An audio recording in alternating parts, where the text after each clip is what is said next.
today's episode of Real Life Matters. I was on a panel. I guess it was me and 4 other men. And it was a fatherhood conference in DC. And a lady stood up and she said, "Could you all talk about toxic masculinity?" The gentleman to my right at the time, he said, "Masculinity is broken." And I did something that I shouldn't have done it. Look in the rear view. But I did it. I reached over to him and I took his mic and I pushed his mic down and I said, "No, bro, you can't say that. You can't tell me that masculinity is broken, because the only thing left for me then is femininity. I ain't feminine." The problem is that not that masculinity is broken, our definitions of masculinity are broken. As you look back on it now, some of the negative things that you were taught about what it means to be a man. That I grew up in the music video era. Women were Objects. pretty much objectified. I want to get real specific on that. I remember growing up, I used to watch music videos a lot. And I remember going to a club and it just seemed like it was beautiful women. The dance floor cleared out when you walked in the club. My first experience, I probably stood outside for like 45 minutes in the cold. Waiting to get shivering. It was degrees in Chicago, and when you got in, it was packed. You mean the floor, they didn't part the seat? All the women weren't tan. What's up, everybody? My name is Jason Perry, and welcome to Real Life Matters. I will be your host for this journey of conversation with real men about real topics, about real life matters that we are going to be looking at. I'm so glad that you're going to be joining us here today. This space was created really as an extension of my Gatekeeper gathering, which is a gathering of men where we're committed to learning with other men, from other men, how to be better men, husbands, and fathers. Something I've been doing for right around 10 years, when I meet with men on Saturday mornings to talk about just real life issues. And this podcast really is an extension of that conversation. And so in just a few moments, I'm going to be introducing you to those men who are going to be joining me for this conversation today and for however long it goes on. And I'm really excited about it. I'm really passionate about creating spaces for men to have these conversations that quite often as men, we really don't always have. Yet we're dealing with those issues within ourselves, and they're affecting our marriages, our relationships, even our own bodies. But very often we're very silent about those things. When I'm working with men, there's a mantra that I have that really guides a lot of what I do. I've been doing this for a while, as you can tell by the rust on my face. I have been doing this for a minute. I probably started mentoring and working with young men when I was 16 years old as a result of my nephew, my 6-year-old nephew, who idolized me. And I would take him to school every day, and we would go back and forth, and I'd pick him up from first grade, and I was a junior in high school. And I realized at that point I didn't like the fact that he followed everything that I did. He literally idolized me and would sit at my feet and do whatever I did. And I didn't like it, because I wasn't an only child, but it was 7 years between me and my next brother. So I kind of grew up almost like an only child. And this idea of this little boy following me drove me nuts. And so after a while, the moment his mom walked into the house, his mother was my legal guardian. My sister was my legal guardian while I was in high school, so I could change high schools. And the moment she walked in, I would walk out. And I was hiding under the stairs one day from him because I really didn't want this little boy following me. And I heard a voice, which I believe was God speaking to me, saying this: "You have no choice about whether or not Malcolm will follow you. The only choice you have is the example you'll give him to follow. Either you will give him an example you'll be proud of, or you'll give him an example that you will be embarrassed by." And that reality changed my life on the spot. And so for the next 6 years, this little boy, probably longer than that, probably until he was about 22, we were almost inseparable. He went with me everywhere. And I tried to live my life in a way that I wouldn't mind him mimicking what he saw in me. And that shaped my entire life in terms of really pouring into the next generation and pouring into men. And this really, so the Gatekeeper Gathering, this podcast is an extension of all of that which really drives my life. There is a mantra that I developed that really kind of is really the backbone of my philosophy about working with men and boys, and it's this: boys play, young men prepare, and men perform. But when young men fail to prepare, they become men who continue to play. And I see so many adult men, I work with so many adult men and counsel so many adult men who are playing rather than performing, who are not standing in their place in terms of what they're supposed to be, who they're supposed to be, in terms of being the men and the husbands and the fathers and the sons and the gatekeepers of their community that they need. And so the whole point of this podcast is to create that space where we can help men at various ages, especially young men, begin to prepare so that when they move into, they change hoods. I almost call this podcast Changing Hoods, going from boyhood to manhood. But as we change hoods and as we live in that new neighborhood, we are in a position where we're able to perform at the level that we need to create strong communities. So that's what this is about. So I want to introduce, before I go any further and before I introduce our topic, I want to introduce my guest, three of my friends that I work with in various ways. I'm not going to introduce, I'm going to let them introduce themselves. So I'm just going to start here and go right here to you. You are?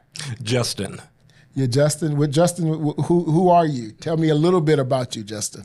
Right. So I'm a lot of things. So I work at Pastor Jason's church as the admin assistant. I'm a youth pastor, and I'm involved in ministry at a lot of different churches.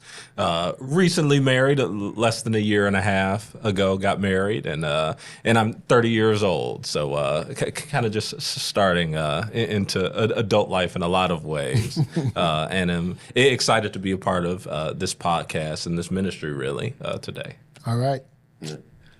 My name is Lawrence, 37 years old. I am a private chef. I am a member of the church. And what else were we supposed to say? Oh, that's good. That's it? All right. Are you married? Oh, yeah. Oh, Yeah. yes. I'm like, see, it was something important. Tell him, Jaleesa. Married to my best friend, beautiful wife, Jaleesa Reynolds, for 8 months now. Still newlywed. All right. All right. And my name is Wesley. Everybody calls me Wes. 40 years old, been married 7.5 years. And I'm also a member here at Living Springs Church under Pastor Perry. Okay. So getting some shouts out to Living Springs. Whoop, whoop. All right. So this is our topic for today. Our topic is going to be manhood, fatherhood, and marriage. Manhood, fatherhood, marriage. That's a lot of topic. That's a whole lot of stuff going on there. But I look at these topics. This is really deep water, man. This is dangerous. This is some deep water and dangerous water as we think about trying to define and navigate those spaces. It's not the easiest thing to do. And as we think about what does it mean to be a man, then what does it mean to be a father?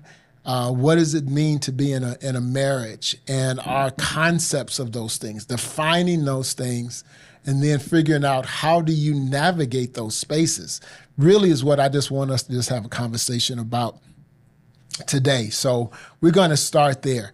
So let's just jump into the water. There's no easy way. There's no right place to jump off. Let's just jump into it. And let me ask you this question again. I'm not no particular order. We just talk to me about it. What were you taught about manhood? Did you think about coming up? Thinking about just coming up as a young buck. What were some of the things that you were taught about manhood? When you ask that question, it instantly think about how many things I was not taught. Okay, all right.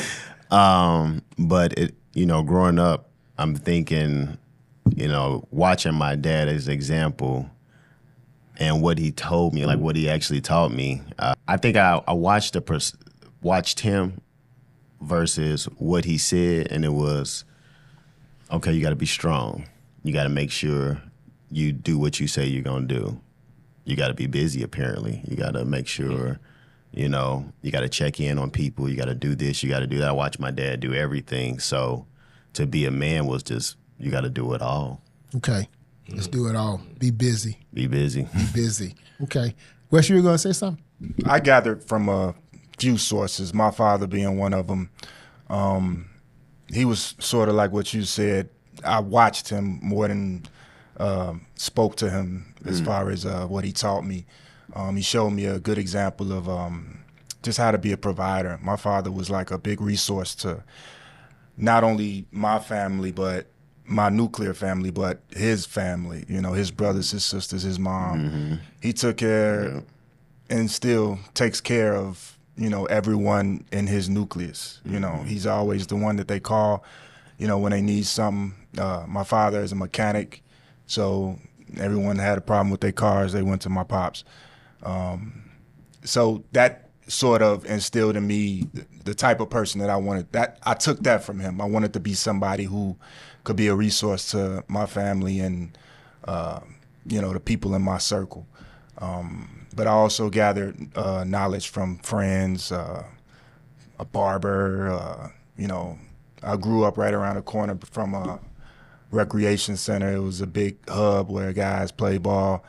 You had older guys and younger guys that met up there, and you know, those guys would pour into us, you know, at times, and you know, we was fortunate to have that. Sometimes they poured bad stuff, but sometimes they poured good stuff into you. You know, I gathered from a few different places. To be more specific on your question, not to take up too much time, what I got a lot from the guys from outside of my house was more of how to dress, how to walk, how to talk to women, how to handle yourself when you get into trouble, decisions that you make going into adulthood. A lot of those guys were older, so they'll say, hey, you know, you want to prepare for college, or you want to take this trade, or, you know, they poured into us in different ways, you know. So, yeah. Okay. Justin, what about you? What were you taught about manhood? Yeah, I think the provider aspect, there was a lot of that. I mean, when I grew up, my mom didn't even work. It was just my dad, so he would go out, do kind of the usual 9 to 5, and that is where the money came from. And so that was a significant thing for me, is that, oh, well, the man is supposed to provide. At least that's, again, what I was taught, not in words, but in actions. And so, yeah, I think strength as well, just that men are supposed to be strong. They don't necessarily cry. And again, these aren't things that I was that were said to me, but just things that I experienced, that I witnessed, that naturally maybe I'm like, okay, well, this is what a man is supposed to. As you look back on it now, some of the negative things that you were taught about what it means to be a man. As you look back on it now, maybe you didn't realize it at the time, but now you look back on it, you go, oh yeah, that wasn't quite right. Let me give you an example of one. Okay, I got one of my guys that part of our gatekeeper group. He said his father was a boxer, and his father taught him, you are supposed to have a woman in every city you go to. He said that was the message. He said it wasn't just that he said it.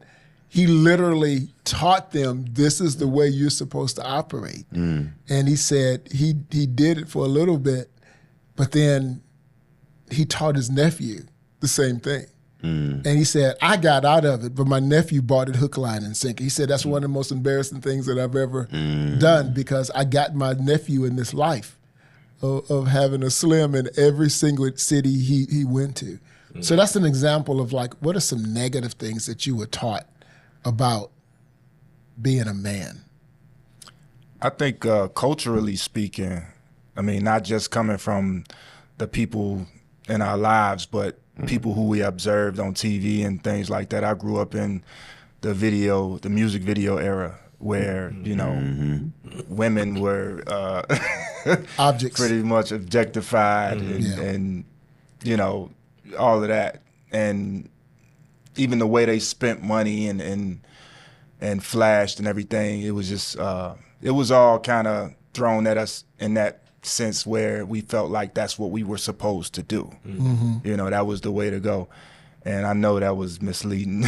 Okay. Yeah. I want to get real specific on that. I remember growing up, I used to watch music videos a lot. And I remember, you know, they'll go into a club and it just seemed like it was beautiful women everywhere. Right. You know, it was all tens, right? And, you know, the dance floor cleared out when you walked in the club. And I remember, I can't wait to go to the club. I can't wait to go to the club. And I remember my first experience, I probably stood outside for like 45 minutes in the cold. Waiting to get Shivering. It was I like the video. 20 degrees in Chicago. And when you got in, it was packed, you know. You mean the floor didn't part the sea Nah, for you? it wasn't like that. All the women weren't tens. It was not what you saw on TV, you know. So yeah, that was. Yeah, that's funny. I thought about, well, what was I taught that was bad? And again, you made reference of what you observed. And that's a lot of what we taught is what we observed. Nobody ever like, you know, tell you, well, you should do this and you should do that, and this is why. This is how you do it. This is more so, okay, I'm watching you do this, I'm watching you do that consistently, so this is what I need to be doing. I watch my dad buy flowers, so I need to buy flowers. You buy flowers? I don't know, because you love them, so that's what you're supposed to do. But then, like I said earlier, I watch my dad be busy. And like you said, your dad, he was a like, he took care of a lot. It was my grandmother on my mother's side, and it was my dad, and both of them passed. And I've seen my family how it diminished since then, the closeness. So, what was it? Watching him, I'm thinking I got to be busy all the time. And with that mindset to provide and be busy, I'm not setting up boundaries. And now I'm wearing myself down, and I'm thinking I'm supposed to be not human. I'm supposed to be a robot. So it's not necessarily something that was taught to me, but what I observed, and I've never seen my dad really be human. I've seen him cry twice in my life, and I know exactly those moments. One was a funeral, and was one I stole a car and got into a car accident. Minor fender bender, drove around the block. But it was just because he was scared for my life. And I was like, that shook me. I'm like, whoa. Like, why are you crying? I'm thinking I'm just about to get my beat down. Right. He hugged me, you know. So that was probably the worst things that I was taught, honestly, because I've been trying to live my life to a standard that's unachievable. Superman dad. Superman dad. And That's even to this day, my wife has to, for me, I'm a new father being married. I came in with a 14-year-old and a 6-year-old boy, a 14-year-old daughter and a 6-year-old boy. And so jumping right into that, I couldn't wait to be a dad. So it's like, let me go do all the things. And my wife had to reel me in with that because, I mean, it's just bad on the body, obviously. It's bad on the mental, the body, the spirit, all of that. So. Okay. Yeah. Some things I think culture taught me, so not so much in my house, but I feel like emotional instability on the side of anger was kind of a norm for men. So even though I talk about women being more emotional, I think men tended to not. All their emotions kind of transferred into anger, and that's kind of where they let loose. And so I saw a lot of that. I saw a lot of toxicity as far as how you relate to women, so objectification, things like that. These aren't necessarily things I took to heart and embraced, but things I was seeing all around me as far as how men were operating and acting. Not a lot of patience, things like that. All right, so you done opened up a can now.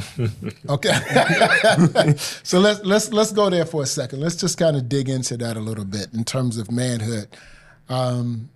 There's a couple of places I want to go. One of them, that's a very interesting statement you made about emotional instability. I often use this illustration about the crayons, box of crayons.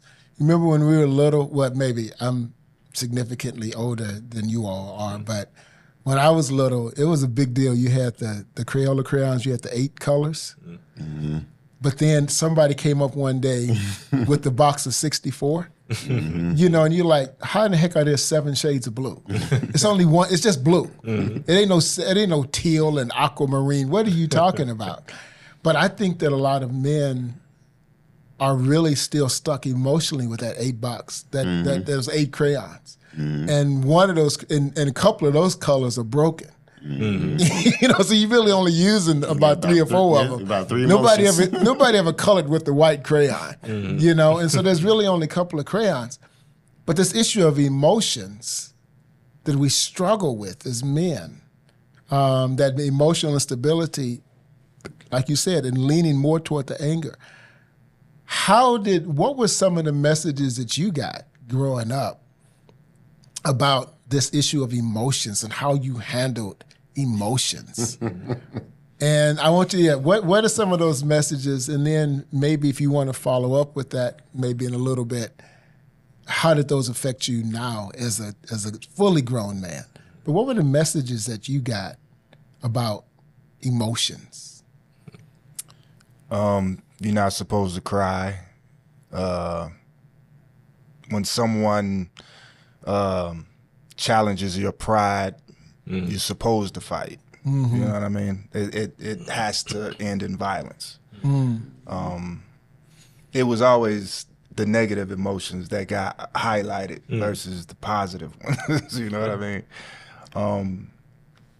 I would hone on pride more than almost anything, because even when playing basketball, how you celebrated a victory, how you handled defeat, you know what I mean, all kind of channeled into your pride. And it was never taught that you're supposed to harness that emotion and use it for positive. It was always a negative. Even when you won, you know, you're supposed to gloat and, you know, step on your enemies or your opponent's neck, you know.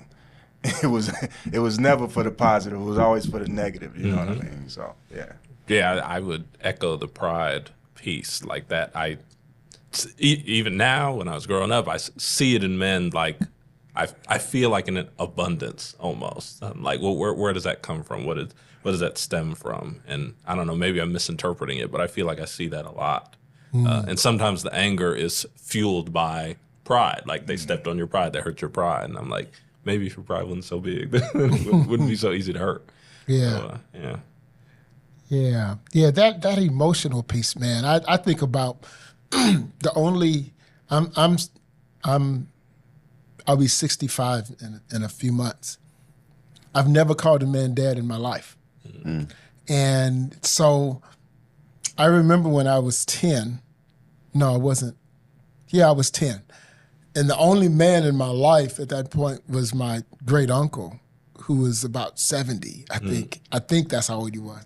You know, when you're 10, everybody looks ancient, right? Mm-hmm. But he was about 70, I think, and he died. And I remember he died when I was 10. And I was sitting at the funeral with my brother, and I started to cry. And my brother said, "Big boys don't cry." Mm. I didn't cry again for 13 years. Mm. And that affected me for years, because I had to learn how to deal with emotions. Mm-hmm. And emotions were not feminine. Emotions were not a sign of weakness. Mm-hmm. And I love what you said, Wes, about nobody taught us how to harness the emotions. It was only not to harness them for positive. It was, you know, it was negative. Mm-hmm. And I'm just wondering why is that? What drove that, do you think, as men? And think about how that affects us now. Why is it that we lean toward the negative expression of emotions as opposed to a positive harnessing? Mm-hmm. Why do you think that is? I know for myself, I like you said, it was harnessed and kind of used for bad, not good, highlighting the negative, not the positive. For myself, I'm a crier. I'm emotional, according to the world. So growing up and, not supposed to cry. So I got to hide it. And for years, even until my adult age, I had to hide when I cried. And if I couldn't control it, now I'm embarrassed. Now I'm angry. Now I'm punching holes in the wall because I don't know what to do with my emotions.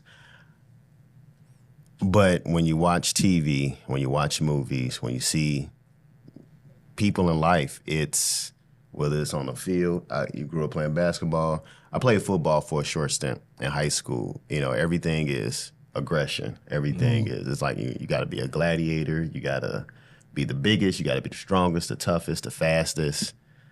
The society just we make men and women seem like they're not humans. Like women are is its own entity, men is its own entity, but we're both human. We both have emotions. We both have the same of everything essentially because we're humans. But for some reason, the world just pegs us in these different categories where we're supposed to be this and not that. And I don't know why it is, but I just noticed that that's just how society is, and it's kind of hard it's challenging to live in a world where that everything's like that, where the perception, like talking with you guys, y'all understand, and it's great to have. This is why I come to the meetings and everything. And I can talk about these things now. It's exciting. Yeah. We're not just talking about sports and women and drinking. Right. Like that's all. Like I've never been on a guy's trip because it never interests me. Yeah. Because I know what we're gonna do. And I like to do some of these things, but I like to do other things too. I like to talk about other things, but in my male groups and friends, it's all the same. Yeah. Interesting. Okay. There is I was speaking at a conference several years ago, and I'm gonna say several years ago, maybe about 4 or 5 years ago. And I was on a panel, kind of like this. It was me and 4 other men. And it was a fatherhood conference in DC. And a lady stood up and she said, "Could you all talk about toxic masculinity?" And so the gentleman to my right at the time, he said, "Well, yeah, toxic masculinity. Masculinity is broken." And he started talking about how masculinity was broken, and I did something that I shouldn't have done it. But Can't look in the rear view. But I did it. I ain't gonna lie. I reached over to him and I took his mic. And I pushed his mic down and I said, "No, bro, you can't say that. You can't tell me that masculinity is broken, because the only thing left for me then is femininity. I ain't feminine. There ain't no femininity in me. I'm fully man. I'm fully masculine. The problem is that not that masculinity is broken, our definitions of masculinity are broken. So have you dealt with this whole issue? There's so much we could talk about with the issue of toxic masculinity. If you were to define it, how would you define masculinity? And how does that fit? How does that fit into what we talk about in terms of emotions and things like that? So not defining toxic masculinity, defining. Let's start with masculinity, and then Healthy. what is toxic? Yeah, Healthy what is masculinity. I know that's a hard. I spent a lot of time thinking about that. That's not an easy question to answer, but I'm curious. Is that if you have any thoughts about maybe defining masculinity versus manhood? I would define it more so as male energy traits, masculinity, male energy traits. Like, Male energy. I've never heard anybody use that term. I like that. The way you put probably that. the worst. That's But that's the only way I could think about it is it's the energy that a man or male brings to the table as opposed to the energy that a female brings. Yeah. I can understand that. I like that. Like you said, it's as soon as you said that, I think about the dynamics of my wife and I. Yeah. She, like her, I guess I think of the analogy of like, that's probably a bad analogy. I don't know. Let's see. As a man, you provide, so you bring home the bacon and the wife cooks it. And it's like, this is my part. This is what I do. And this is your part. That's what you do. You're great at your part. That's what you do. So whether you're a man or woman, whatever part you bring, you're bringing like I said, a different type of energy. Yeah. So naturally, me being a man, work out semi-regularly. I don't like my wife lifting up anything heavy. It's what I'm here for. Why would you do that? I'm here to do that. But my wife has to lift mentally heavy things for me. And that is, and how she does it, that's the energy she brings to it. I guess that's kind of a little bit of the understanding I'm getting of what you're saying, and I like it a lot. Yeah, I think it's a part of it. To add to that, I think a part of our structure is to protect, right? Men are taught, when we just spoke about it, to be prepared to go to war at any point. You know what I mean? Like, we have to be willing and ready to protect our family at any point of the time of the day. You know what I mean? So we got to be able to flip that switch and go. And yes, are women able to do that? Absolutely. But I think that the expectation is for men to do that. And it has to be controlled, though. You know what I mean? So I think that when you think about male, and I don't want to teach, but I just want to kind of raise up something. I think it's really important that we don't start with the reason we get in trouble with toxic masculinity, because we start with masculinity. We start with that, and masculinity has to do with an expression as opposed to biology. So there's male, female, masculine, feminine, womanhood, manhood, those things. And I think those are three different things. And so I think it's really important that we understand that as men, is that your masculinity is not just, it's not all watching the football game and the guy standing up beating their chest and flexing and everything. It's not just aggression, let me take your head off. There's a fullness that ate that 64 box of crayons. And learning how to paint, how to color with all 64 crayons rather than just 5. And, you melting down some to get rid of some other ones, When you said something, I just thought about it's like using all the colors, because when you have a daughter, you can't use those same 3 colors. You gotta change, and you gotta be able to navigate. You gotta be able to navigate those things. When you have a child in general, it's like, right. But when you had that baby girl, it's like, you over here eating imaginary pancakes, coloring princess outfits, whatever it may be. I just had that thought when you said that that we all have this 64 box of crayons. We don't believe that we have it. We think we have just this 8. Just got the 8. These 3 broken, but it's really more that we have. I've tapped into that. I'm tapping into that, with therapy and things like that. And I realized that for myself, it's okay to be vulnerable. And I became secure in being vulnerable no matter who I'm around. It doesn't, before I used to hide it. But now it's like, if I'm having a conversation with somebody, I don't mind being transparent. I don't mind crying. I don't mind showing any different type of emotion, but we know tears are the biggest one. It's like, that man dropped a tear. My daddy dropped a tear. I remember almost to the date when it happened. So for myself, I'm secure and confident in myself that I'm okay with being vulnerable, because whatever it is I'm being vulnerable about, 9 times out of 10, you've dealt with it, you've seen it, you know about it. As other men, we can relate in some shape or form. And the more we talk like we're doing right now, the more we realize that we be dealing with the same stuff. We're human. We're men. Like, we're human. Yeah, if I could add real quick, just Go ahead. you asked like for a definition of masculinity.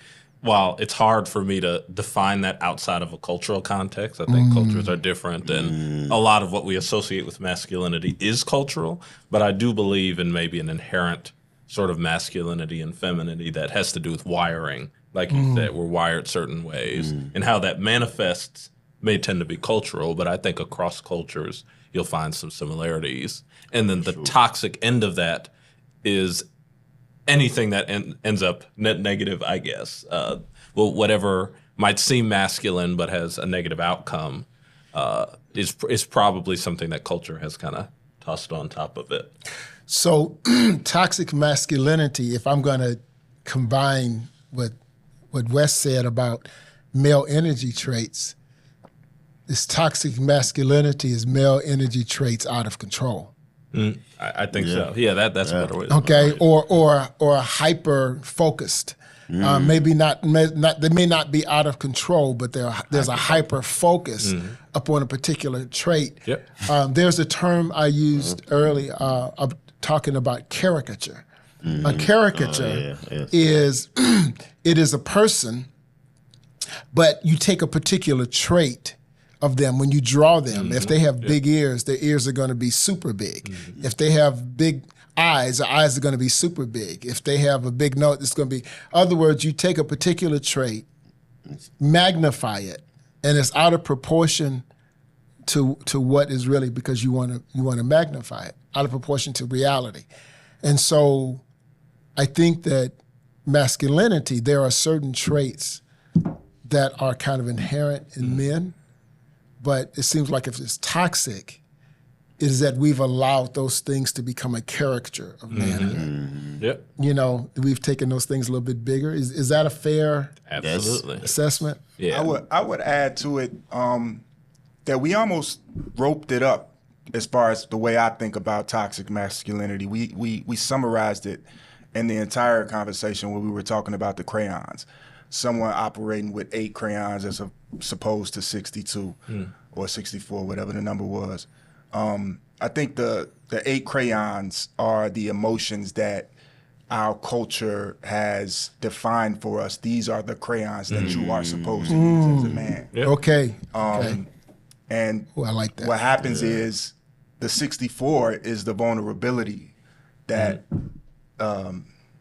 Lawrence spoke about, that he operates with, when he doesn't mind crying, he doesn't mind sharing, he doesn't mind opening up and showing himself more, because that's the way that's masculinity. Toxic masculinity. I'm sorry, toxic masculinity. I can't say it. Easy for you to say. Right. Y'all know what I'm trying to say. Operates out of ego, I believe. The ego is the block. Ego. We don't go past the ego. So we only want to show you what we want to show you. And the rest of those crayons are not for show. Yeah. You know, that's what I think toxic masculinity is showing you only the 8 crayons instead of the full spectrum. Yep. Should have looked at the camera for that one. That was the profound thing to drop. Maybe I can say the word. Okay. I would have probably looked at. So how do we do that? How do I drop this mic? I'm not sure how to. Okay. No, that's really good. But I think that's critical as men. But see, it's critical as men that we learn that. I'm gonna tell you something else. Is that when I talk about boys play, young men prepare, men perform. If young men fail to prepare, they become men who continue to play.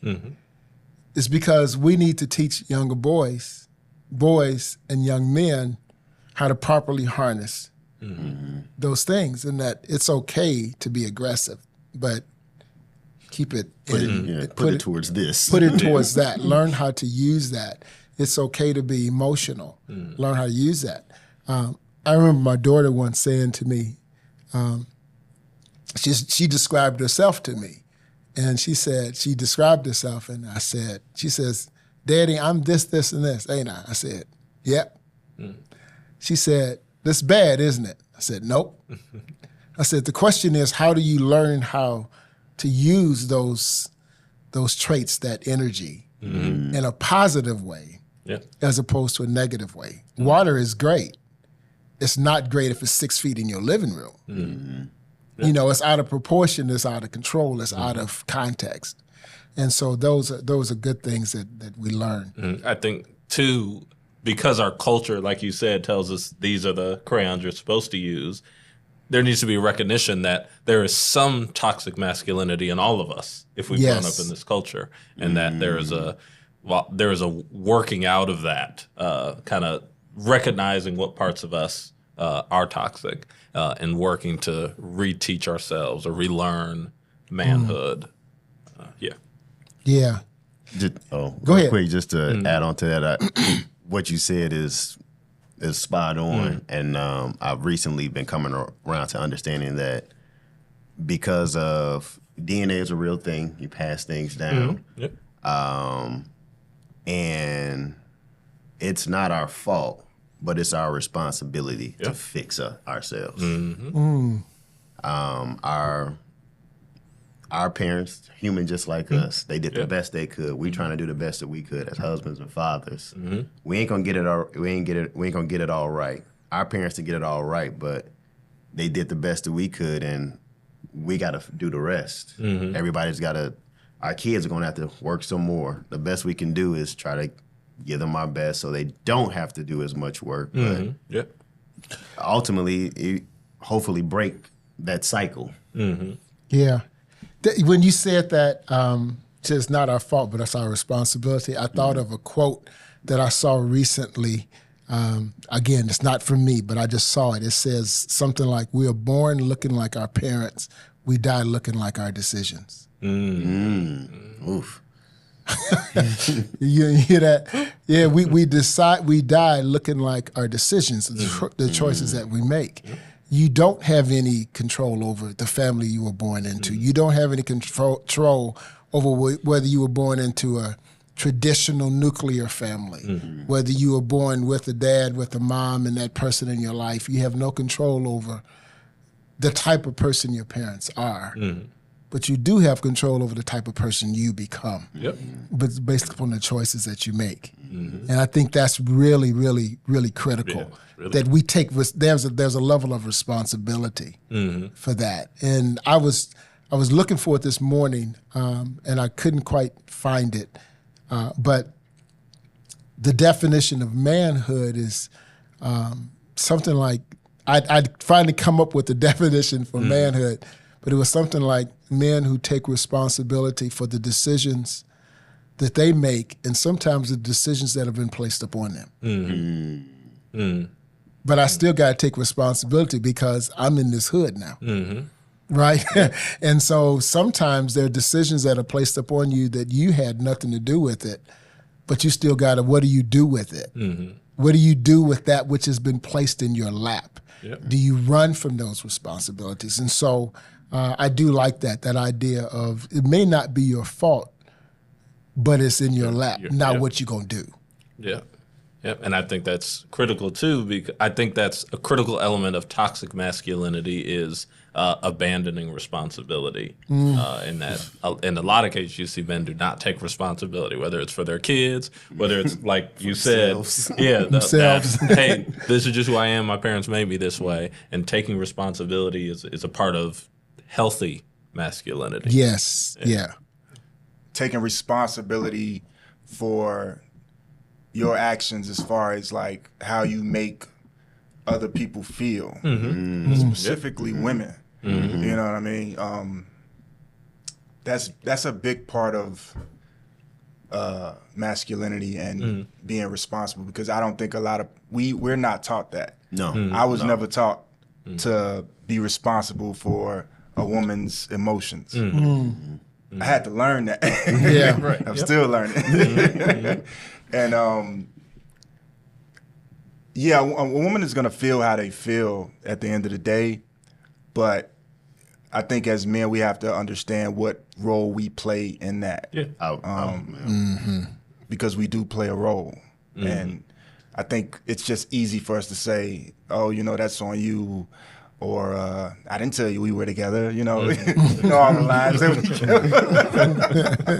we Yeah. But, every day you were calling her, you know what I mean? Leading Spending the home, night, doing all the things. Yeah. So I mean, we have to be more responsible as far as men and how we deal with the emotions that we incite in women. Yeah. There is that issue of responsibility is so critical. And there's I learned some very important lessons in my life over the last 15 years. And as I was dealing with my own daddy issues, is I've had to come to grips with certain things. Like I said, I'm 64, be 65 in just a few months, and I've never called a man dad in my life. And so I even lied about that for the first, I didn't know until I was 16 who my dad was. And then for the next 34 years, I lied about it, even to my own children. And in the since about 2010, is that when I began to deal with that in a powerful way in my own life. And one of the, there were two important lessons that I learned during that season. And I said, I want to bring these things out, not so much to teach, but to add to the conversation. The two most important lessons I learned in the last 15 years are this. One, you cannot heal until you reveal what's been concealed. A lot of us as men, because we play that game of we melt the other crayons. We got the 64, but we throw them out. We throw out a whole bunch of them, and we only color with a few of them. And so we heal. We have this pain, this trauma in us, and it's hurting. But because we limit the crayons, we don't know how to express it in healthy ways. So that's one thing that I learned. You cannot heal until you reveal what's been concealed. And then the other lesson that I learned is this. For many men, their sense of inadequacy overrides their sense of responsibility. Yep. This idea that I don't know how to do. I didn't have a dad. I didn't have this. I didn't have this or that. And I feel inadequate. But men, none of us as men want to feel inadequate. None of us want to feel inadequate. And so in anything, and so for a lot of us, that's having that inadequacy exposed is frightening. Feeling irresponsible doesn't feel nearly as bad as feeling inadequate. And so as a result, if I got to choose between inadequacy or irresponsibility, I'm out. So I think that that's an important part of us, again, learning that responsibility and doing that.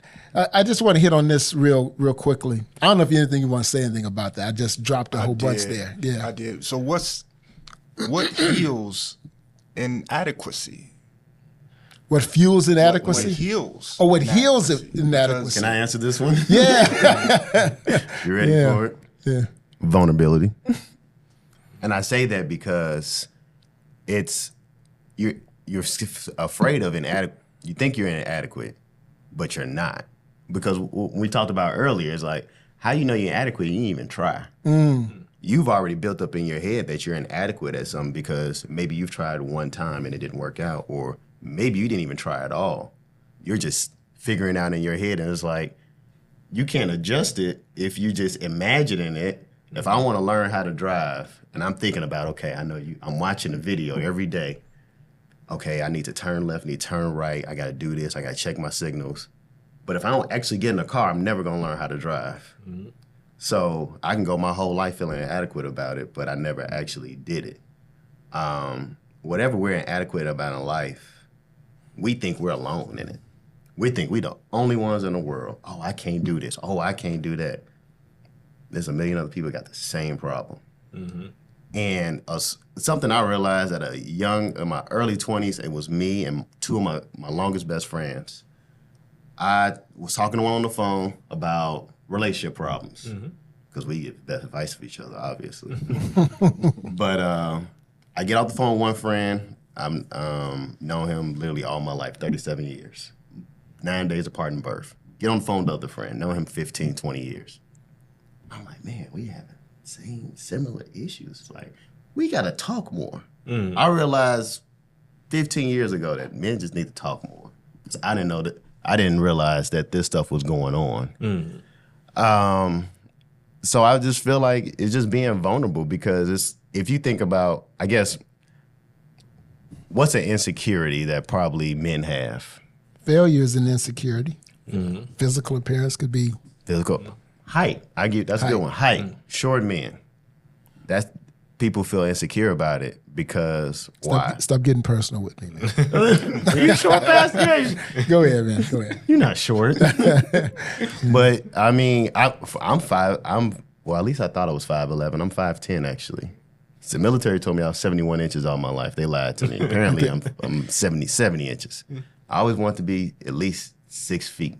I'm like, I want to be 6'2". I want to at least be 6 feet. Never got it. Had a big old growth spurt, everything. But it's like, there's other short people in the world. So why would you feel insecure about it? There's midgets and dwarfs in the world. Why would you feel secure about being short when there's other people that's got worse things going on in the world just in general? So it's like, when we think about things, especially what I call first world issues, like you worried about your height. I'm glad I got legs. Right. So if we just got vulnerable about it and talked about it, but what do we do? Especially the culture thing. First thing we talk about something, what we start doing? Joking. You lost your job. Like, damn, man, you got fired on your day off too? That's crazy. It's like it's always a poke. Right. So we just be quiet. We reserve. We pull back. And it's just like we just got to be vulnerable about it. But it's like when you challenge somebody, and I've learned to do this to challenge people. If I say something I'm insecure about, and let's say somebody crack a joke, I'm gonna shoot it right back at you. Because if we know each other, we know each other. It's not to harm you, but it's to make you think. And I'm gonna ask you a question. You're like, you don't have insecurities? Like, I'm scared about my height. Oh man, wait. I'm like, don't you have insecurities? And it's like whether you want to be honest with us out in the open, inside whether or not. So I really feel like if you just be more vulnerable, you'll be able to heal from those things because like you said, you can't heal unless you get these things out. Unless you reveal. Unless you reveal. Can't heal unless you reveal. But you know what? So I'm going to push on that just a little bit. Okay? Maybe not push back. Maybe push in, dig in. How about that? Okay. Dig in. As I think about that issue, I love that question. How do you heal from inadequacy?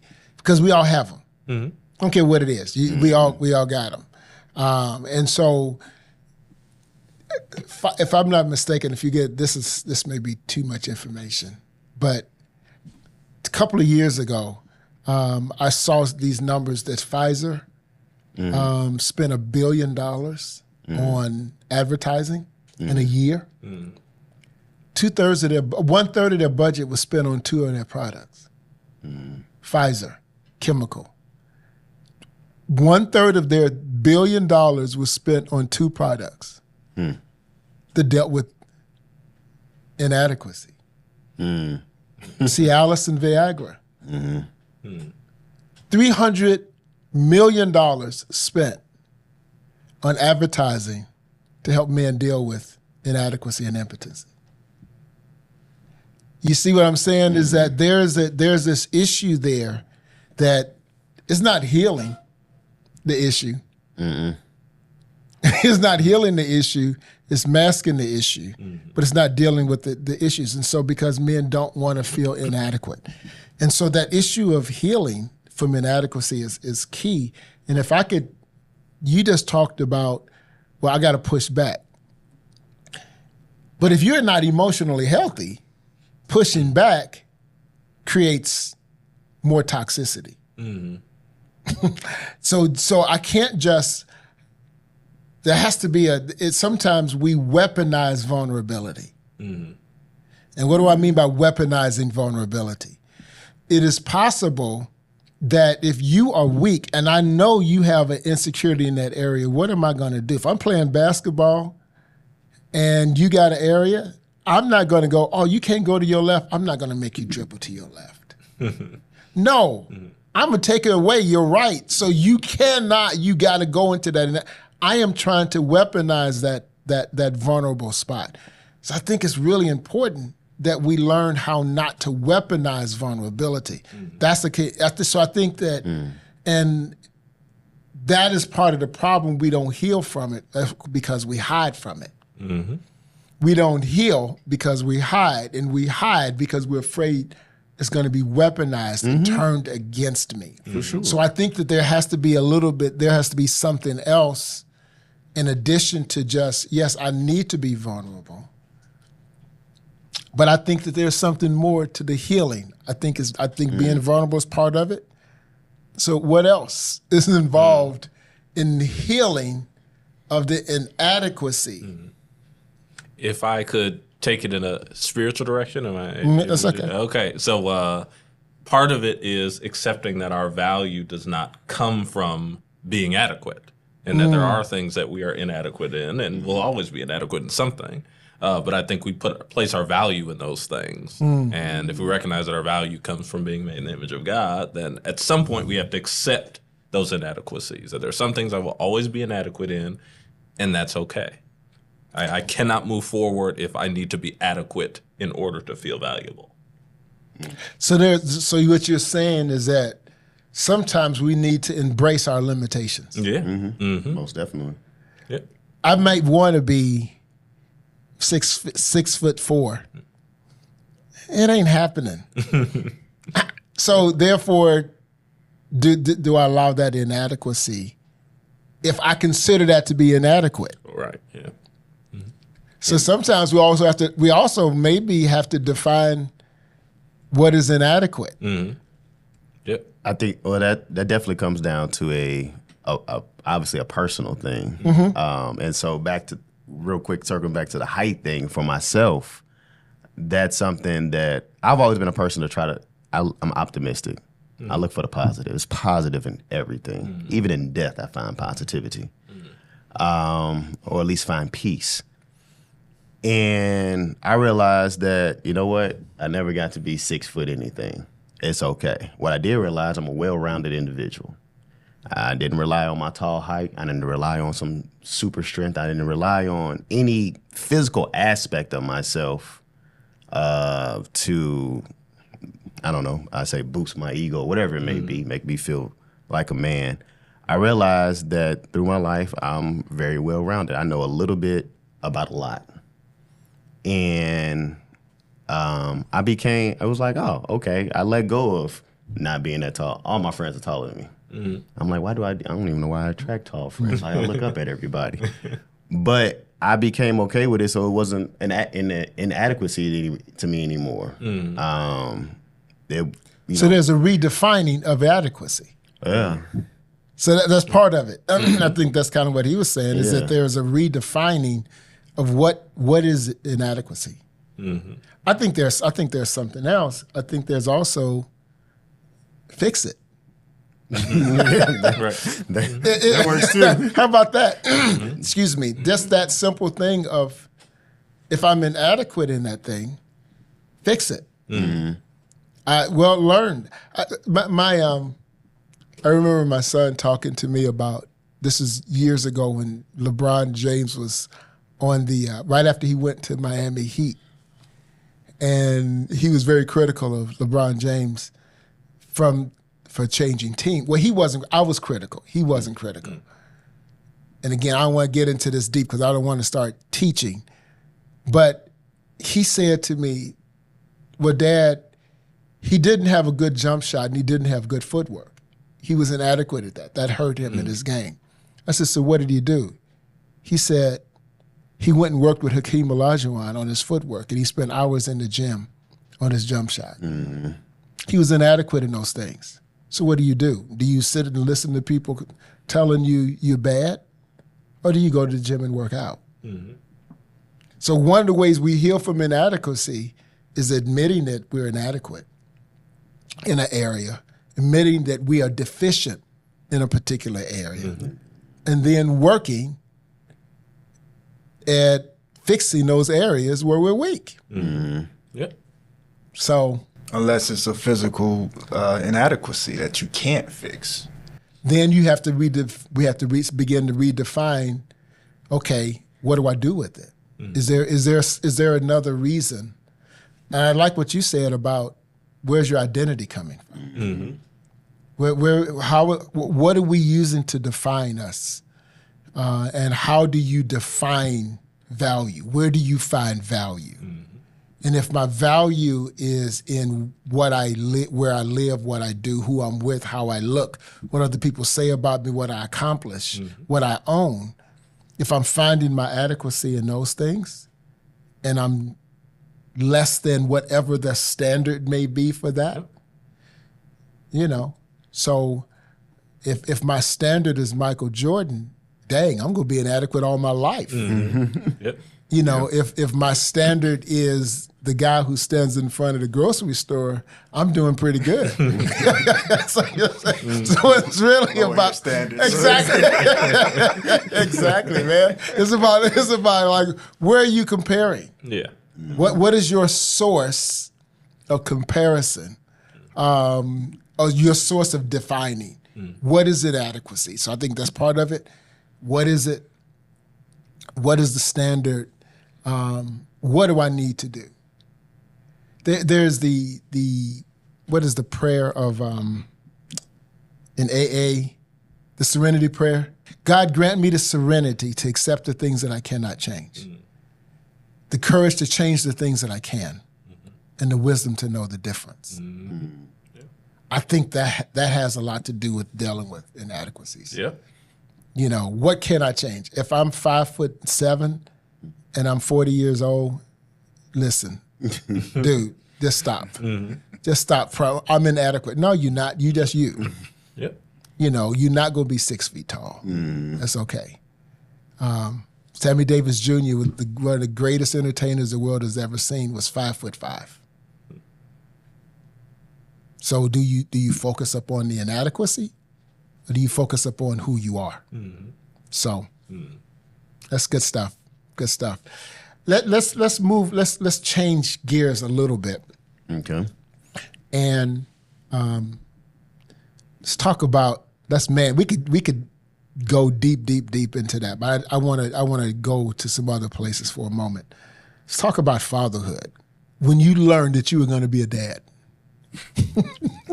what did you think? How did you respond? What were your emotions? What were your thoughts? I'm the only one. We're all looking at you. Yeah. The first one, I was terrified. I cried to my mom. Really? How old were you? How old were you? I was 25 years old. Okay. Yeah, I was scared. I thought I wasn't ready. I didn't know what I was going to do. I wasn't making, at the time, I didn't think I was making enough money to support myself and a child. And if I could butt in real quick, something you said earlier that I never thought about, that men are more willing to be irresponsible than to be inadequate. And I just thought that could be a motivator for some men of kind of abandoning their children, a lot of the fatherlessness. And I never thought about it that way. I thought it was just wanting to be a boy and wanting to play around, but it may be I don't feel like I'm ready to be a father, and so I'd rather be irresponsible than do it poorly. And I wonder if the guys with that, if they even are thinking, I want to be irresponsible. I just don't want to feel inadequate. Right, yeah, no. I don't think that they're making a choice. I think I'll be irresponsible now. I don't think that's it. I just their actions that are the response to their fears of inadequacy become irresponsible. Yeah. I never thought of that as a factor before. Yeah. So I just thought that was interesting. Yeah. So you got a little light bulb. Right. A little light bulb just went on over your head there. Okay. So you said you were afraid. Yeah. And I think you answered this, but say it again. What were you afraid of? That I wasn't ready to provide, really. That was it. I didn't feel like I was afraid to be an actual father and raise a child and teach him, right from wrong, and be present for him. I was afraid that I wouldn't be able to provide a life or a lifestyle to a kid properly at that time. And I was afraid to lose the life that I had too. I'm 25, I'm going out with my friends every weekend, I'm enjoying being a young man, and all of a sudden, you got some responsibility now. Okay. It just got real. So I was afraid of losing, the life that I had. Did you communicate that to anybody? So like I said, I cried to my mom. I didn't communicate the fact that I was afraid to lose my life, my lifestyle or whatever. I communicated that I wasn't ready financially. And how'd you deal with that fear? you know what, my mother told me something so profound and yet so simple, and it branded in my heart. And I say this to my kids every day. As I'm crying on her shoulder, Mama, I don't know what I'm gonna do. She didn't even look me in my face. She stared at the TV as she was doing, and she said, "Boy, you're gonna be all right."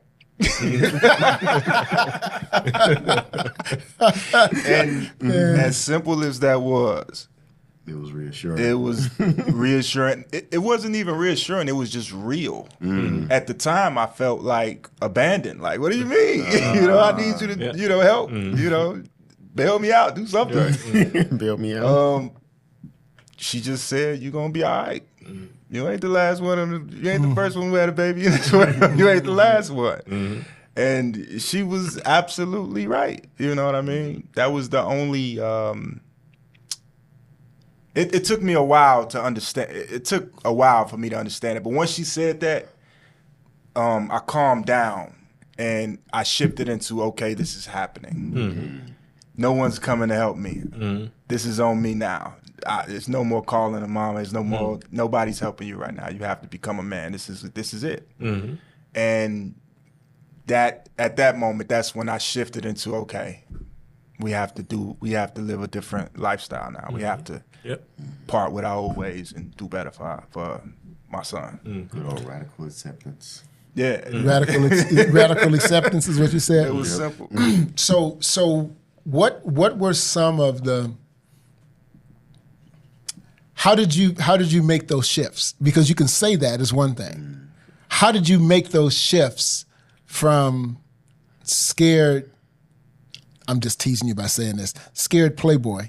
How do you make? How do you make the shift from scared playboy to responsible dad? I knew I had to contribute. Can't just pick the kid up. He needs Pampers, he needs milk, he needs all these things. You're gonna have to put some money away for that. So obviously you can't spend all your paycheck the week before on clothes and whatever you wanted. You had to make sure that you set aside money for the kid. That was the immediate action that I took. Just started, making adjustments to my lifestyle and what I was doing, how I was spending my time, and shifted it towards making sure that I was preparing for my child. Did you have anybody telling you what to do? No. As simple as that. So how did you know? Again, I think it kind of stemmed back from me watching my father. My father was a provider. He was a resource. And that's the biggest thing that I took from him is that, he went out and he worked hard and he made sure that he put food on the table and he kept the lights on. So I think I just drew back on that. What I was taught just by observing what my father did. You have to You have to be responsible and you have to provide. Okay. So it was, you had made the statement earlier. You said you never thought about the fact that the issue of inadequacy, the relationship between inadequacy and irresponsibility. I think that for a lot of men, when we get to those forks in the road, you look back over your life, over that formation period. And if I'm going to do a little promotion here, in my book, Dads and Diamonds Are Forever, I talk about the life growth track, where when you come to those places of those forks in the road where you have a choice to make, what am I going to do? You look back over your life and you go, have I been prepared for this new responsibility that I'm facing? And I think for a lot of men, they find that I have never been prepared for this responsibility. I tell the story often of with my own self, is that I remember, might sound like a silly situation, but it was a reality.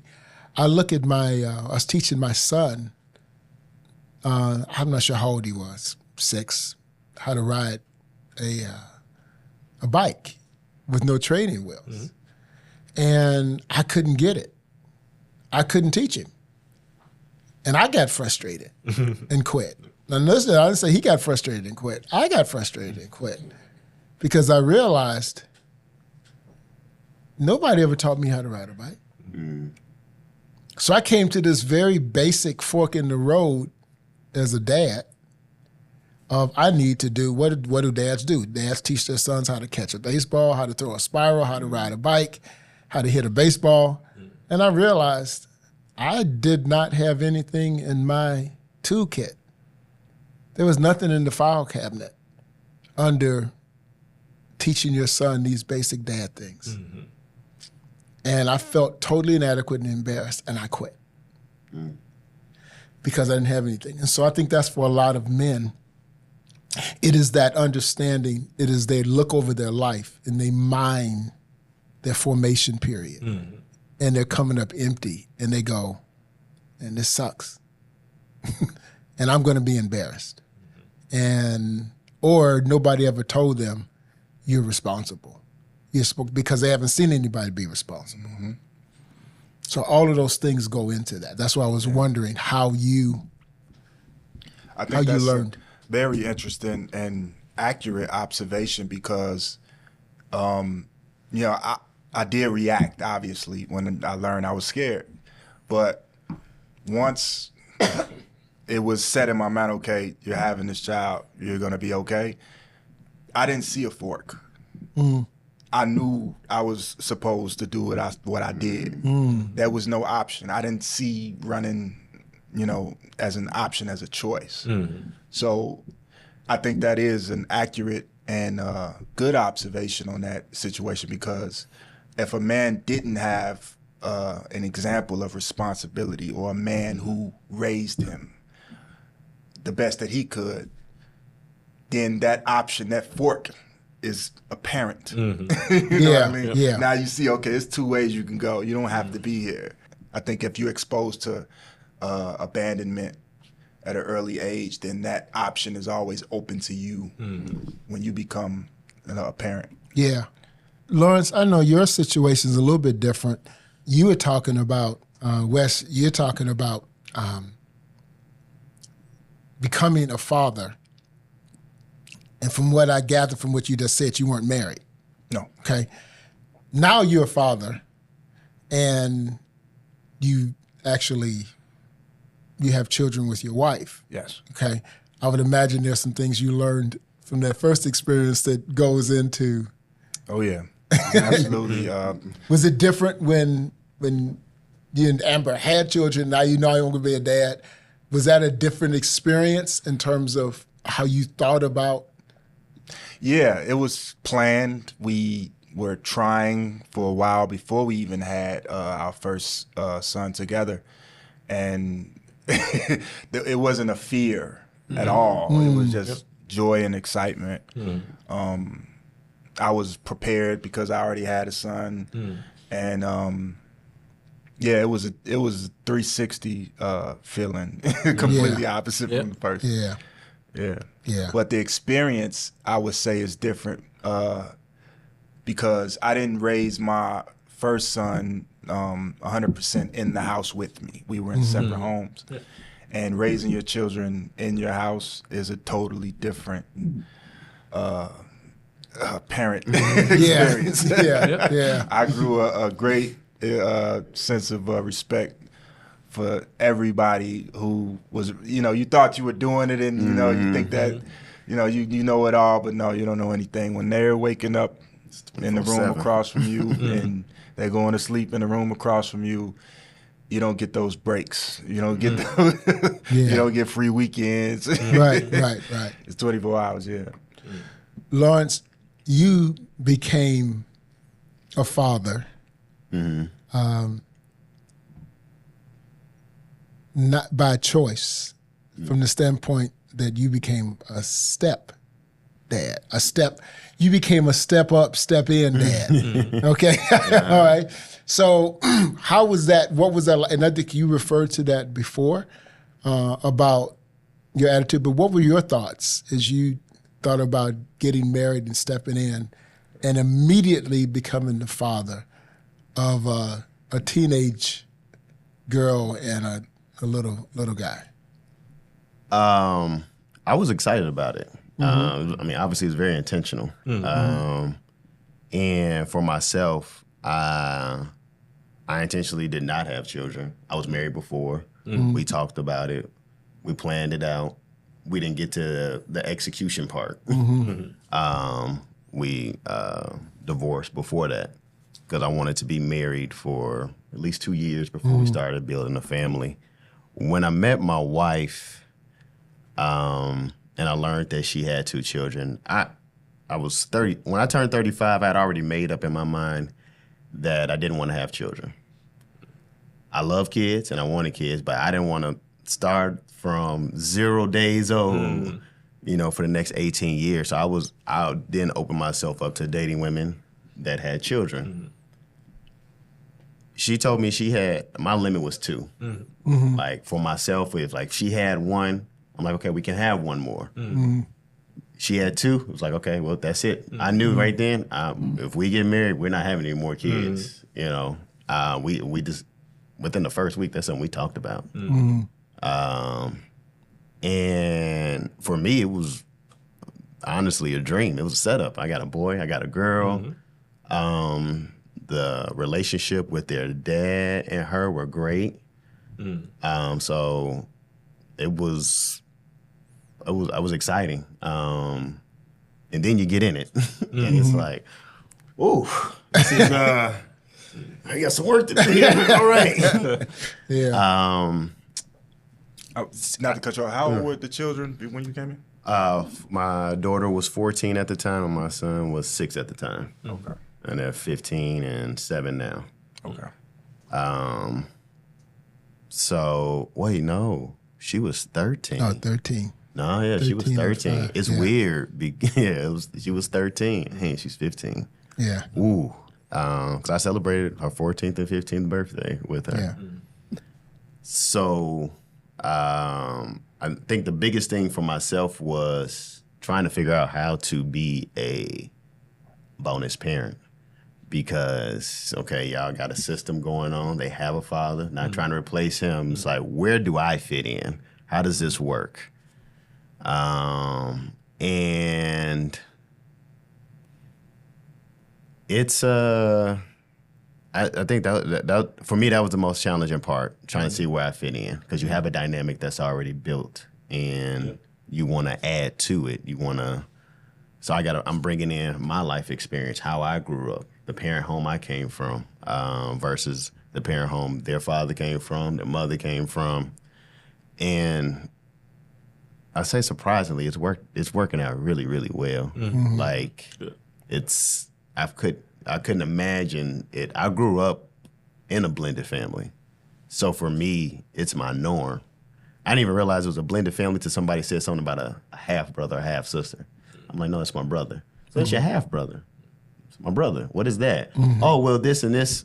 okay, that's my brother. Like, so my brothers and sisters, like, who was it? Like, I'm trying to say the easiest way to explain it. I would even go over my brothers and sisters' house with their mother on some weekends to spend time with them. That's how close-knit we were. Learning from my mother, 'cause my dad's passed, so she's been helpful in this process because she's giving me backstory on things. She's like, well, it wasn't always like that, son. And it's like, oh, it wasn't, but I grew up in it, and I'm the youngest out of everybody. So I just came into the world like, oh, this is beautiful. Everybody's together, and we're doing this and that. So it's having that mentorship from my mother. It's been nice and everything, but kids, they have their own personalities, and then when you get into the teenage years, which you have some experience in, I don't know how you got boys and girls. Yeah, my son is 15. My daughter is, oh Lord, stop. So 13. 13. 13. You just turned 13. Yep. Well, those teenage years. Oof. Yeah, I'm glad I'm out of them. You don't have children, Justin. Okay, I'm assuming you want children. Yeah. Okay. Do you have fears? I think there's a natural fear of making certain mistakes. Obviously, every parent makes mistakes, and so you can't be perfect. But there's the desire to be, to not mess your kids up. but I mean, trusting God through all of it. But yeah, there's always some fears. Okay. I think I see people like who are older out in the world, and I'm like, I don't want my kids to be like that. So maybe those are some of the fears. Okay. What do you think is the most important lesson you've learned about being a parent? That you can't be selfish. Selflessness is probably the biggest lesson that has been taught. Since I became a parent. It's a responsibility that requires you to give up yourself and put your children before you.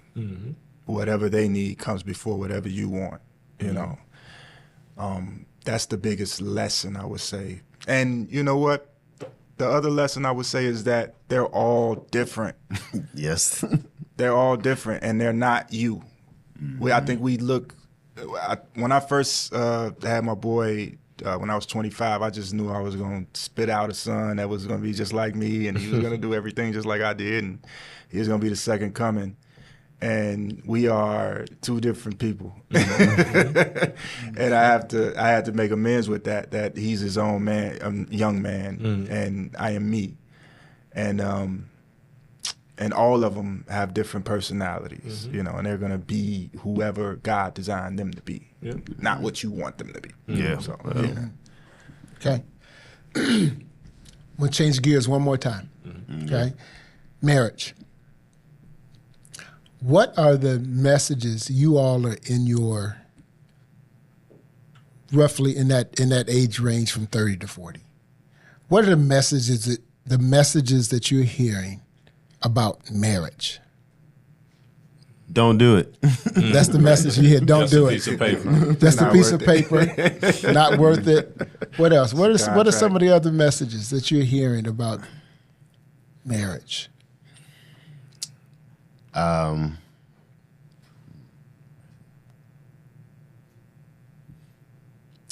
When you ask the question, I don't think of positive things, unfortunately. That's not what my marriage is or what I experience. But when I think about what people talk about marriage, it's always in a negative. You, like you said, it's a piece of paper. Don't do it. They take half of your stuff. You just an ATM, like just all type of different things. And for myself, again, what I grew up, what I experienced, what I saw my parents, I had a great example. I've been wanting to be married since I was a little kid. Like family was my number one goal in life. So those messages never swayed me. It was never, I always wanted to be married. I always wanted to have a wife, wanted to have a family. But I guess on the way to that journey of being married and hearing the negative connotations, it still makes you like, I need to protect myself in some sort of way. Mm-hmm. So you're never able to fully give all of yourself to your partner, which is unfair because you should be given 100%. Mm-hmm. But the things I heard, everything I've heard was nothing ever good, especially even the advice if you're in it. Like, oh, well, don't tell your wife everything. Mm-hmm. And it's like, well, this is a person I got to trust with my life. Mm-hmm. So nothing good. Okay. Want to add anything to that? No, I think he summed it up pretty good. It's usually negative talk. It's never really positive. Mm. So if you all heard those messages, why bother getting married? I mean, if you heard the messages, how were you able to overcome those negative messages to step into a marriage? I didn't believe him. You didn't believe him? Yeah. I recognize that naturally our culture is not going to view things necessarily the way the Bible portrays them or even the way I've seen them in some cases. And people are very selfish. People don't want to commit. People always want their stuff to be theirs. And I had an ideal of what I was looking for, and I believed it was out there. And I believed I would have to be willing to sacrifice and contribute for that ideal to be a reality. And I was willing to do that. I'm 30 years old and just got married when I was 29 and basically didn't date at all before then. So to some extent, it might be harder to find that ideal these days when so many people believe marriage isn't worth it. But it was worth waiting and sacrificing and committing to that. I didn't believe what they were saying. So, yeah. Okay. Yeah, I was kind of like Lawrence when he said he had a vision that he wanted to be married, his entire life. I always had a vision of my life of having a family. Mm-hmm. That was just something that I always knew that I wanted. And I held on to that, so I wasn't dissuaded by, what society was saying about marriage. Mm-hmm. Okay. What do you think is the hardest thing? What is the hardest thing about staying married? I think that's an unfair question for me. It's 8 months in. But I will say, that's an unfair question. I got to look at Wes at this one. The hardest thing about staying married is you're taking in an entirely different person who was raised in a different household with different standards, and you're trying to marry them with yours. And you got to work through all of the differences, if the way you guys clean, the way you sleep, the way you eat, all of these differences have to be united and cohesive in order to move forward. And you bump heads because you just have a different standard that you was raised with. I'll give you one. I was always raised that when you cook, you clean at the same time. You clean up your pot right after you finish. My wife wasn't raised with that standard. She was raised, I cook, y'all clean. Right. Right. So, yeah. Yeah, I'm gonna come back to that in a minute. I know you all are babies in this process. Year and a half, a total of about 2 years between the two of you. But still, as you think about it, even in these early stages, is there anything that you look at and go, man, this is a challenge?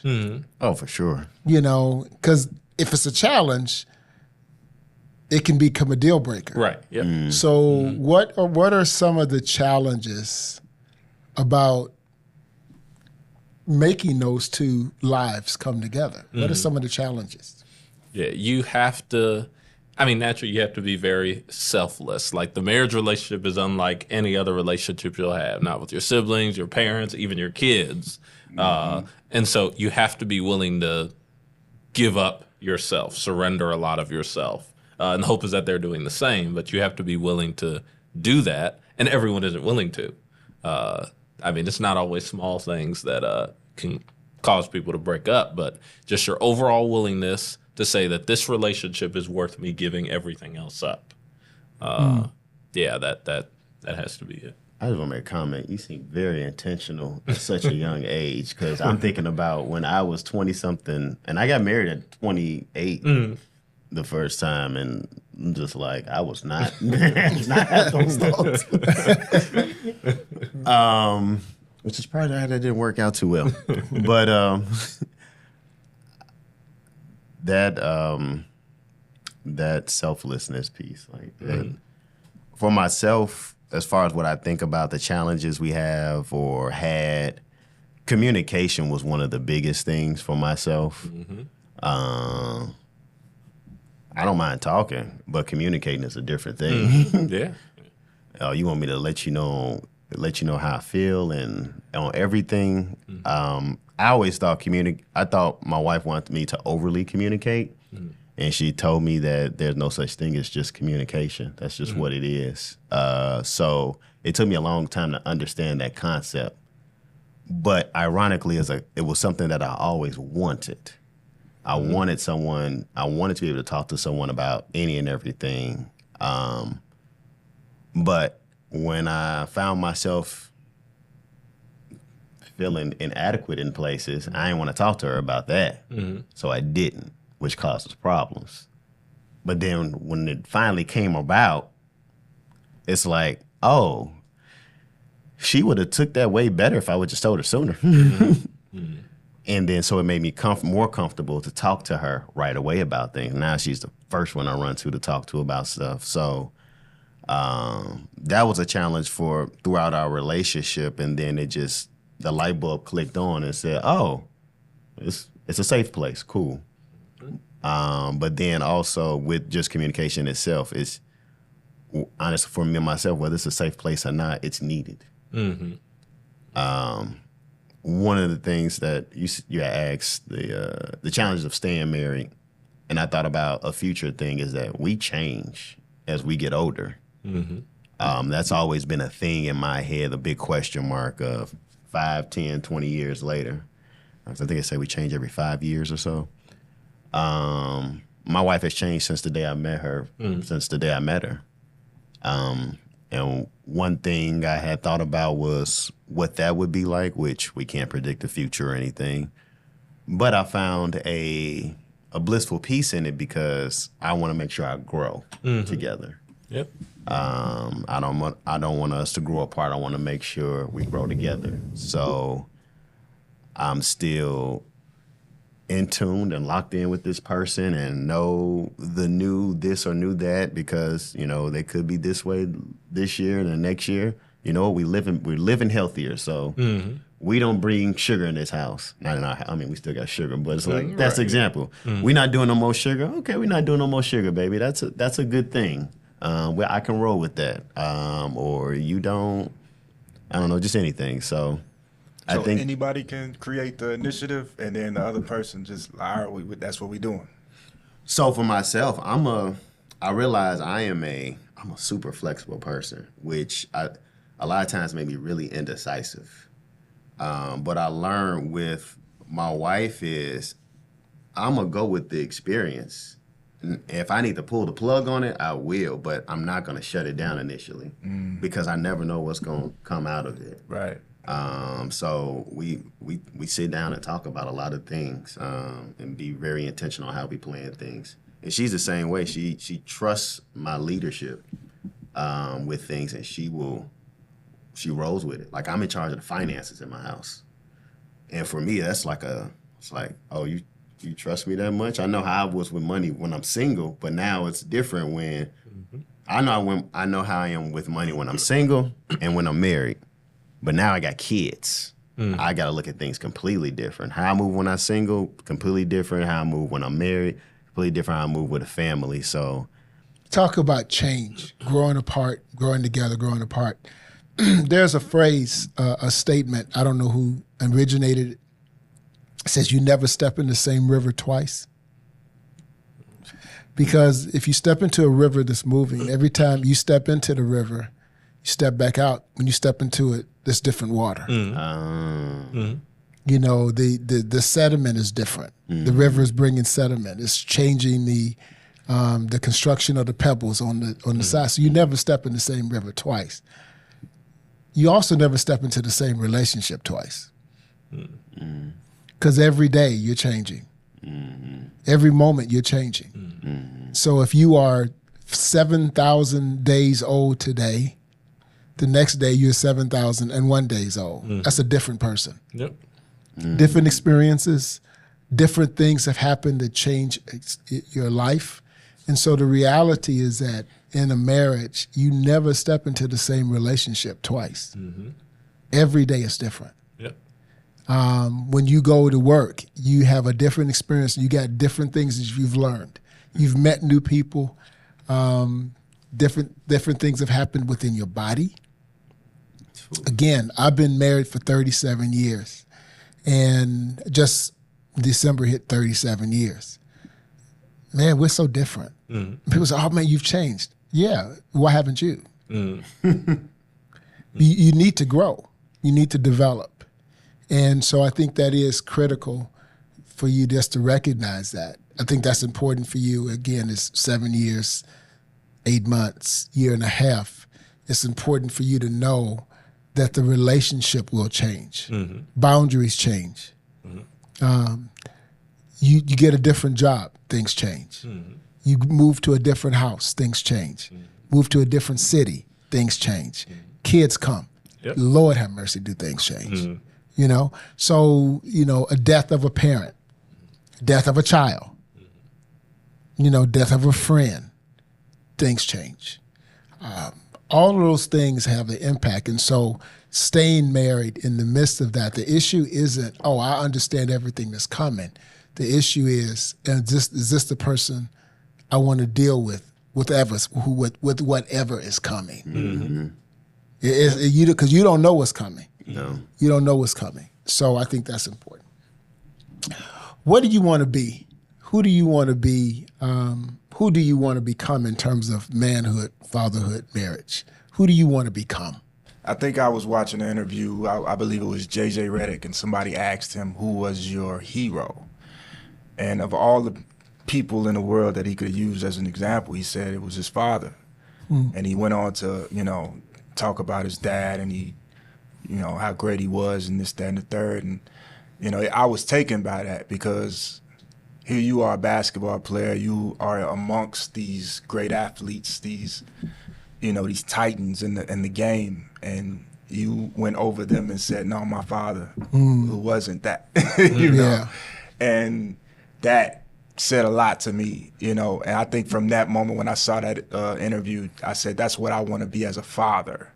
I don't know how to get there, but that's how I want to be honored by my children. You know, I want them to really appreciate me. And even if I'm not their idol, I just want them to respect me in such a way that they say that's a man, that's the type of man that I want to be. I'll answer kind of all three together. I want to be the type of man, father, husband that people follow because they want to, not because they have to. They love because they want to, not because they have to. They respect because they want to, not because they have to. That by the way I love them, treat them, respect them, live by example, that will endear people to me to the degree that I have influence that they invite. Okay, I think we got to drop the mic on that one. You got two drop the mics. No, that was good. No, I like that. There's a difference between demanding respect and commanding respect. Demanding respect, you're trying to take it. Commanding respect, people naturally want to give it to you. Yeah. I think that's what you're saying. Yeah. Was it fatherhood? Who do you want to become in terms of manhood, fatherhood, marriage? Fatherhood, manhood, marriage. Fatherhood, something that was recently discussed early this week, is just being the example for my children. Coming into it, I was like, I have to teach them. And I have to teach them, but it's like I'm talking to them, telling them. And it hit me that I have to be the example in all ways, in all shapes. Yeah. I came into it mindful of, okay, make sure you're not doing this and doing that, but it's literally in everything I do, how I present myself, the music I listen to, what I watch, the tone I use when I talk to them. There was something we asked earlier about, something about parenting, biggest thing we need to know or learn or something, I don't know, and I thought about patience. Patience was one of the biggest things that I have to have, and I think being that example, showing up for them by showing up for myself, getting up, whether it be getting up doing the workout, going to school, going to work, getting these things done on time. With my daughter being in high school and feeling the pressures of high school, wanting to go to college, her father and me are both in college. And we talked to her, it's like, yeah, we got this the work we got to do. And we still got to go to work, and we still got to do this, and we still got to do that. Unfortunately, it's just going to keep getting more challenging, but you're capable of doing it. Yeah. You're capable of doing it. As far as marriage and manhood, I don't know about manhood. I'm still figuring that out, honestly. I'm enjoying the journey, though.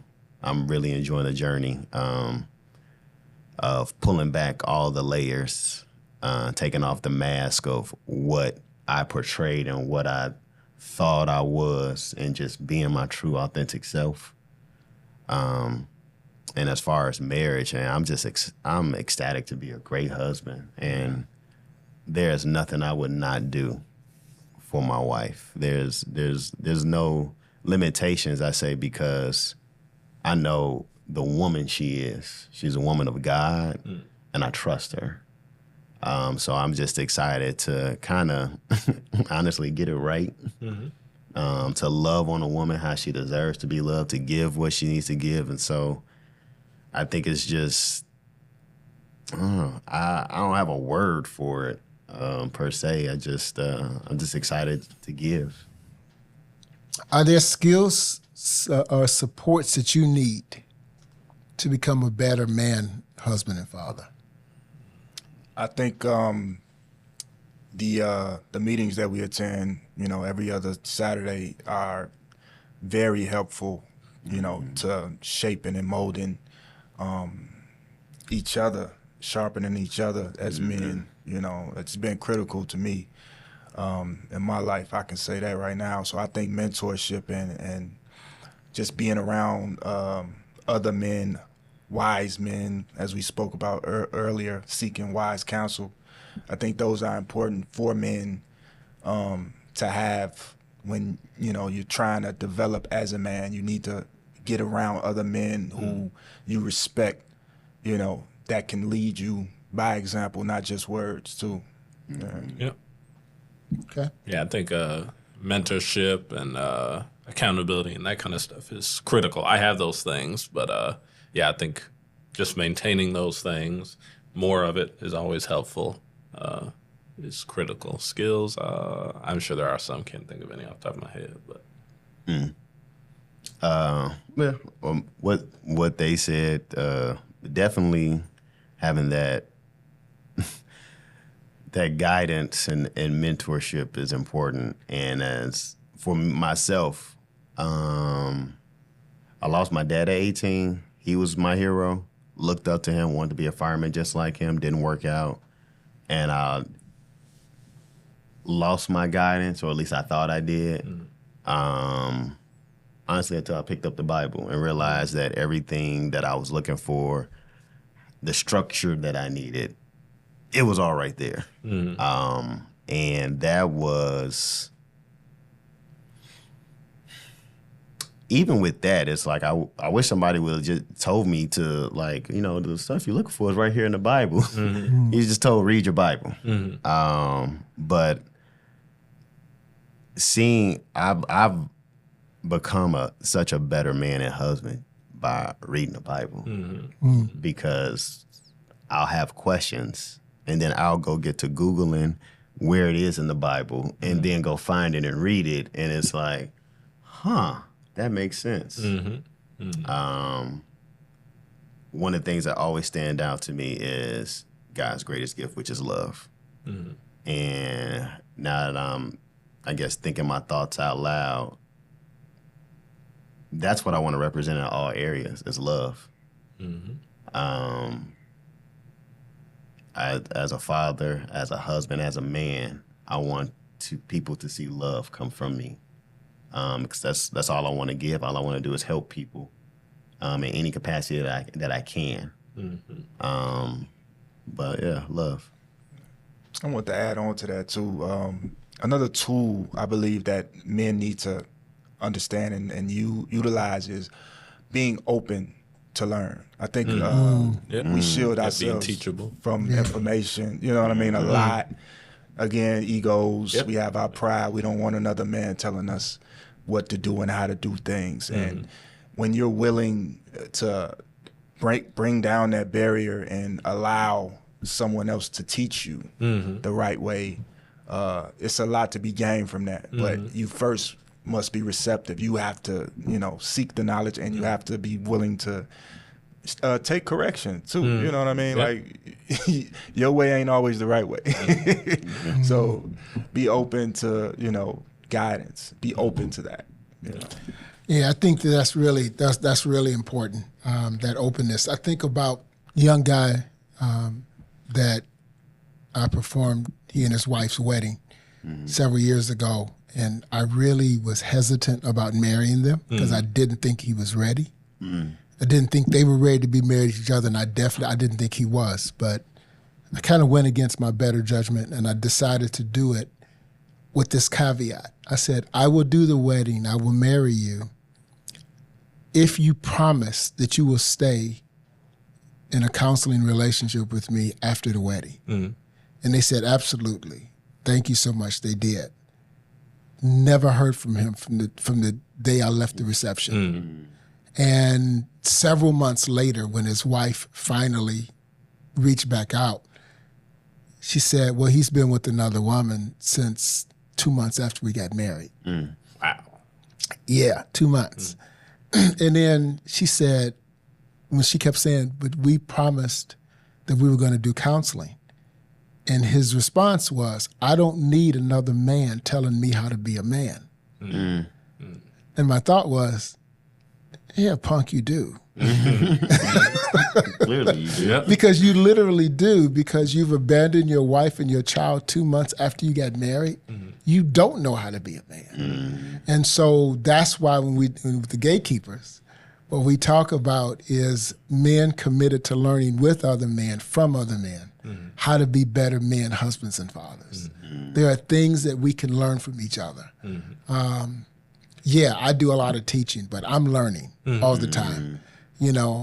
Even today, I didn't do much teaching. I listened. I'm asking questions because there are things that we can learn from each other. I got stuff even from this conversation that I'm going to take and use. I'll give y'all credit for it the first time. And after that, it's all on me, baby. It's all on me. I was like, man, I was thinking, I got this brilliant thought that masculinity is about male energy traits. Yeah, I came up with that idea. But seriously, I think it is critical. As a man who never had that, I've learned how to become a man. Yeah, reading the Bible, but there are men in my life that I can go to, that I can talk to. It's interesting. I am, in a couple of hours after we finish this, I am excited. I want to be done because my mentor, who I've had since I was 19 years old, is calling me. And I haven't talked to him all year. And I said, okay, now I'm going to be done by this time. But I just can't wait. We'll probably be on the phone for an hour and a half because I still have people that I look up to, that I go to and say, I need help with this. I'm struggling with this. How did you handle this? And so it is critical as men that we have that humility to be able to say, I can learn from other men how to be a better man, husband, and father. Yep. So just wanted to thank you all for taking the time. Great conversation. I want to come back at a different point and maybe address some of those things that you all talked about. Like I said, I didn't really want to be in a real teaching mode today.